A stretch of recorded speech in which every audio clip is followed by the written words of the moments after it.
जय माता दी दोस्तों। चलिए आज मैं बताने जा रही हूँ वेंकटेश्वर मंदिर का संक्षिप्त विवरण और उसके इतिहास के बारे में बताऊंगी।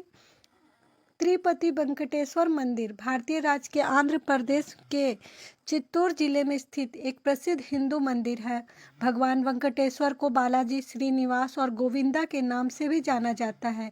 इसलिए तिरुमाला में बना यह मंदिर तिरुपति बालाजी मंदिर के नाम से विश्वविख्यात है। प्रभु वेंकटेश्वर या बालाजी को भगवान विष्णु का अवतार माना जाता है। तिरुपति बालाजी का मंदिर देश के सबसे अमीर मंदिरों में से एक है। यहाँ पर प्रतिवर्ष बड़े बड़े उद्योगपति, फिल्म सितारे और राजनेताओं के अलावा दूर दूर से लाखों की संख्या में लोग दर्शन करने के लिए आते हैं और अपनी इच्छा अनुसार चढ़ावा चढ़ाते हैं। कई शताब्दी पहले निर्मित यह मंदिर दक्षिण भारतीय वास्तुकला और शिल्प कला का बेजोड़ उदाहरण है। तिरुपति भारत का सबसे प्रसिद्ध तीर्थ स्थलों में से एक है।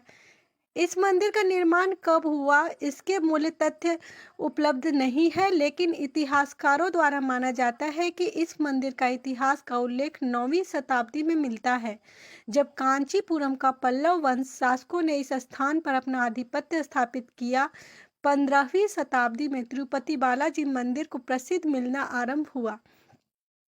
इस मंदिर का प्रबंधन 1843 से 1933 ईस्वी तक अंग्रेजों के शासन के अंतर्गत हाथीराम जी मठ के महंत ने संभाला था। इस मंदिर के प्रबंधन वर्ष 1933 में मद्रास सरकार ने अपने हाथ में ले लिया था और यह स्वतंत्र प्रबंध समिति तिरुमाला तिरुपति के हाथ में इस मंदिर का प्रबंध सौंपा गया था। आंध्र प्रदेश राज्य का निर्माण होने के बाद इस समिति का पुनर्गठन हुआ और एक प्रशासनिक अधिकारी को आंध्र प्रदेश सरकार को प्रतिनिधि के रूप में नियुक्त किया गया। तिरुपति बोर्ड नई दिल्ली, ऋषिकेश, गुवाहाटी, मुंबई, चेन्नई, हैदराबाद और कन्याकुमारी समेत कई शहरों कस्बों में मंदिरों का संचालन करता है।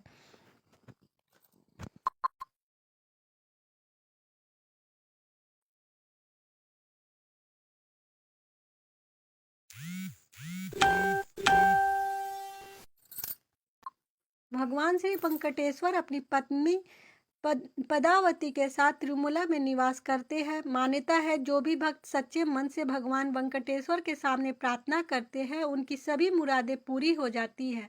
भक्त अपनी श्रद्धा के मुताबिक यहाँ आकर तिरुपति मंदिर में अपने बाल दान करते हैं। इस अलौकिक और चमत्कारिक मंदिर के कई रहस्य जुड़े हुए हैं। आइए बताती हूँ इसके बारे में। कहा जाता है वेंकटेश्वर स्वामी की मूर्ति पर बाल लगे हैं जो असली है। यह बाल कभी भी उलझते नहीं और हमेशा मुलायम रहते हैं। मान्यता है यहाँ भगवान खुद विराजमान है। जब मंदिर के गर्भगृह में प्रवेश करेंगे तो ऐसा लगेगा कि भगवान श्री वेंकटेश्वर की मूर्ति गर्भगृह के मध्य में है, लेकिन आप जैसे ही गर्भगृह के बाहर आएंगे तो चौंक जाएंगे, क्योंकि बाहर आकर ऐसा प्रतीत होगा कि भगवान की प्रतिमा दाहिनी तरफ स्थित है। अब यह सिर्फ भ्रम है या कोई भगवान का चमत्कार, इसका पता आज तक कोई नहीं लगा पाया है। मान्यता है कि भगवान रूप में मां लक्ष्मी भी समाहित है, जिसकी वजह से श्री वेंकटेश्वर स्वामी को और स्त्री पुरुष दोनों वस्त्र पहनाने में परंपरा है। तिरुपति बाला मंदिर में भगवान वेंकटेश्वर की प्रतिमा अलौकिक है। विशेष पत्थर से बनी है। यह प्रतिमा इतनी जीवंत है कि ऐसा प्रतीत होता है जैसे भगवान विष्णु स्वयं यहाँ विराजमान है। भगवान की प्रतिमा का पसीना आता है, पसीने की बूंदें देखी जा सकती है, इसलिए मंदिरों में तापमान कम रखा जाता है। श्री वेंकटेश्वर स्वामी के मंदिर में 23 किलोमीटर की दूरी पर यह गांव है, जहां गांव वालों के अलावा कोई बाहरी व्यक्ति प्रवेश नहीं कर सकता। इस गांव के लोग बहुत ही अनुशासित हैं और नियमों का पालन कर जीवन व्यतीत करते हैं।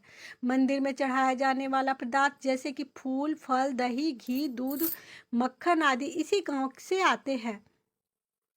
गुरुवार को भगवान वेंकटेश्वर को चंदन का लेप लगाया जाता है, जिसके बाद अद्भुत रहस्य सामने आता है। भगवान का श्रृंगार हटाकर स्नान कराकर चंदन का लेप लगाया जाता है और जब इस लेप को हटाया जाता है तो भगवान वेंकटेश्वर के हृदय में माता लक्ष्मी जी की आकृति दिखाई देती है। श्री वेंकटेश्वर स्वामी मंदिर में दिया हमेशा जलता रहता है और सबसे चौंकाने वाली बात है कि इस दीपक में कभी भी तेल या घी नहीं डाला जाता है। यहाँ तक कि यहाँ भी पता नहीं कि दीपक को सबसे पहले किसने और कब प्रज्वलित किया था। भगवान वेंकटेश्वर की प्रतिमा पर पचाई कपूर लगाया जाता है। कहा जाता है कि यह कपूर किसी भी पत्थर पर लगाया जाता है तो पत्थर में कुछ समय दरारें पड़ जाती है, लेकिन भगवान बालाजी की प्रतिमा पर पचाई कपूर का कोई प्रभाव नहीं पड़ता। मंदिर में मुख्य द्वार के दरवाजे पर दाईं तरफ एक छड़ी है। इस छड़ी के बारे में मान्यता है कि बाल्यावस्था में इस छड़ी से ही भगवान वेंकटेश्वर की पिटाई की गई थी, जिसकी वजह से उनकी ठुड्डी पर चोट लग गई थी। तब से आज तक उनकी ठुड्डी पर शुक्रवार को चंदन का लेप लगाया जाता है ताकि उनका घाव भर जाए। भगवान वेंकटेश्वर की मूर्ति पर कान लगाकर सुने तो समुद्र की लहरों की ध्वनि सुनाई देती है।